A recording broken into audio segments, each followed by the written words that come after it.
Hey guys, so I am on my way to my Wednesday evening class. It is from 6 to 8:50. It is another mental illness class. I'm kind of excited. I love anything dealing with the mind, so I'm going to try to record a little bit when I get in class.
This is what I saw in a movie.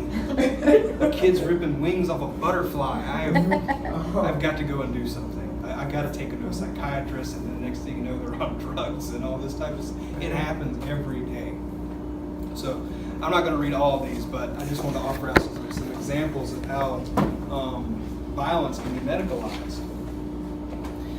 There's social trends to interpret and reconstruct madness and distress in medicalized terms. Again, we're talking about how we can just make sense of violence by just slapping a medical diagnosis on there. Can I ask a question? Sure. Because I actually had an employee once that totally went off on another employee. So when I went to, you talk to them separately.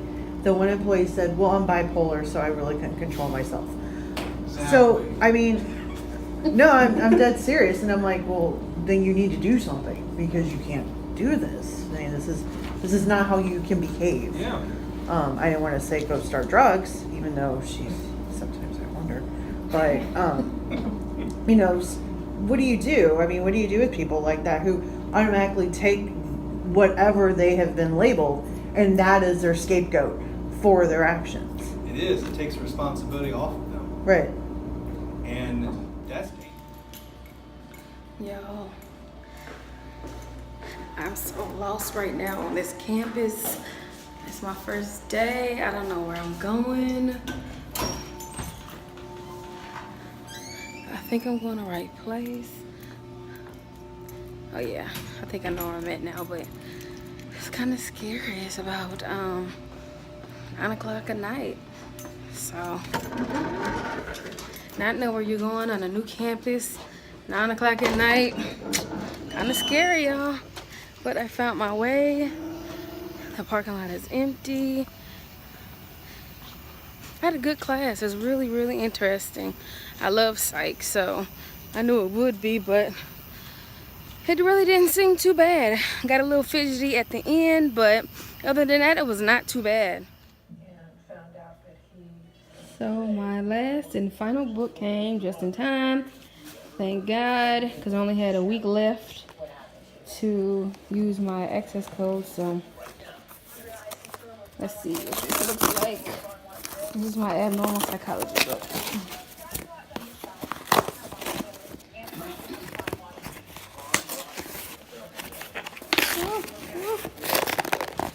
It's hard to do this one-handed.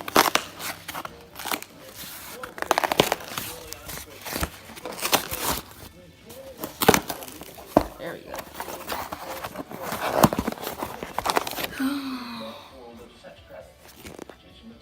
Coupons.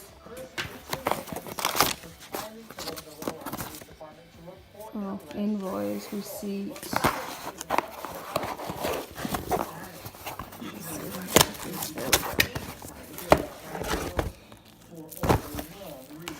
Abnormal psychology. It is a loose leaf, which I really don't even need the hardback because I have the online version, but I had to buy it because it is the access code. So I pretty much got free money out of me for that, but it is what it is. I'm just glad it's here so I can continue doing my homework. Hey guys, so for today I will just start reading this for my abnormal psychology class. It's just a book that we have to read and we have to do a book report on it. I'm not too sure about the directions yet as far as what has to be in the book report because I haven't looked at the stipulations, but I know we're supposed to take notes as we read this, so it's kind of semi-thick, not too bad. Thank God I'm a fast reader, so for today I will just start reading this book. Hey guys, welcome back to my channel. So I hope you have enjoyed my first new series of Walking into the Promise, and I gave it that title because at first I was going to name it Chasing the Dream, because ultimately I am chasing my dream to try to become a nurse and then ultimately a psychiatric nurse practitioner. But for me, I thought it was more fitting to put Walking into the Promise because I believe that when you walk with God, your foundation is already laid. He has everything already laid out for you. So it's not so much as chasing the dream, because the dream is already yours. It's already yours. So it's just up to you to walk in the promise and to form that relationship with Him and to listen to Him and let Him guide you as to how to walk into the promise. So for me, I thought it was just fitting for that title to be used over Chasing the Dream. This is what I'll consider season 1, because I'm going to try to do this semester by semester, and this semester I'm taking like 4 psych classes, so that's why I named it Psyched, because all my classes are psych classes. So I'm not necessarily starting the nursing program until next fall, and that's actually hopefully, it's not guaranteed. The reason that I am taking these psych classes now is because the school that I go to requires you to be in-house, like an in-house student, and since I'm a transfer student, it's very slim to none on the chances of me getting in, because they take their in-house students first. So I don't know if you guys had saw my prior video that I did where I was explaining to you that they want you to take classes there first to become in-house, and then you have a better chance of becoming or getting picked for their program. So I'm just keeping the faith and hoping that with me taking these classes I can secure a spot into the nursing program. But also, I'm not just taking the classes just to take them. I'm taking the classes because psychology will be my minor. I am interested in the mental health field. I always have been. At one point, I even wanted to be a psychiatrist, but that changed. So it's not like I'm taking the classes for nothing. They will go towards a degree. So I'm taking these 4 this semester. I've already taken 2 at the community college, and I have to take 1 more, I believe, next semester, because you have to have a total of like 7 classes for your minor. So psych will be my minor. So that's what I'm doing now. So I'm kind of like killing 2 birds with 1 stone. I'm becoming in-house by taking these 12 credit hours, and then at the same time I'm also getting my minor in psychology. So it's really a win-win. So that's why this season is termed Psych. So I'm going to try to take you on my journey as I do these classes, kind of show you guys what it entails. It may be somewhat boring because most of it is just mainly doing homework. This semester I'm taking 3 online classes and 1 evening class, which I did show you guys some of the footage of the evening class. That is my mental illness class, and in there we are talking about pretty much how society shapes mental illness, how the system deals with mental illness, how mental illness is dealt with from different perspectives, as far as if you are black, if you are gay, if you are whatever, white, just how the system may do you based on who you are. So it's really, really interesting. I love it.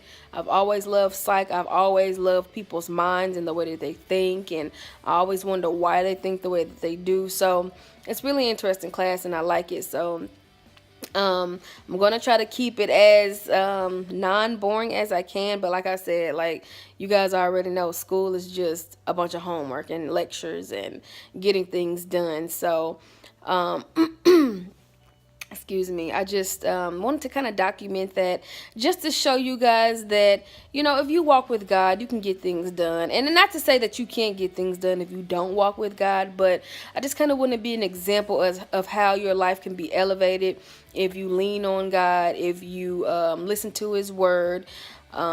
Today I didn't get to do much. Today is Friday. I didn't get to do much in the way of homework because I spent the morning reading my word and worshiping and praying. And I'm trying to get to a point now where I do that every day. And this last week, I haven't got to do that every day. And so I've noticed that when I don't read my word and when I don't pray and worship, I feel empty. I feel lost. I don't feel as secure. So right now, my challenge is to be able to, I guess, get up in enough time to read my word, worship and pray, and get some homework done. And see, all that has to be done by 2:30 because I work from 2:30 to 11. So it's really a challenge to slowly get in the routine of getting his word every day. But I don't want it to be an excuses. I don't want to, you know, say, okay, well, let me get up and just get my homework done, and then there's no time left for the Lord. Because, you know, on this walk for me, I have to make him a priority. I mean, he wakes me up every day.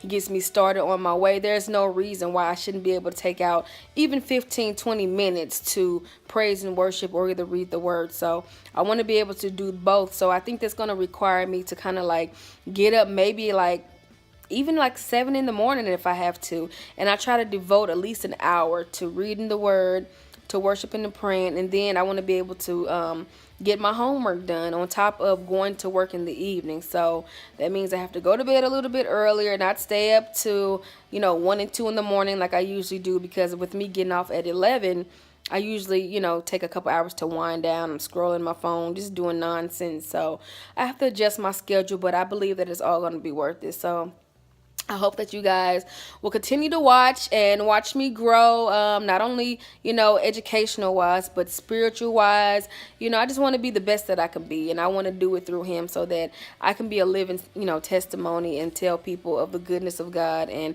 let them know that, you know, I didn't do this on my own. This was none of Tierra. This was all of God. So I hope that you guys continue to join me. Thank you guys for watching. Like, comment, and subscribe if you feel so. And also, as always, be an exclusive addition to someone's life.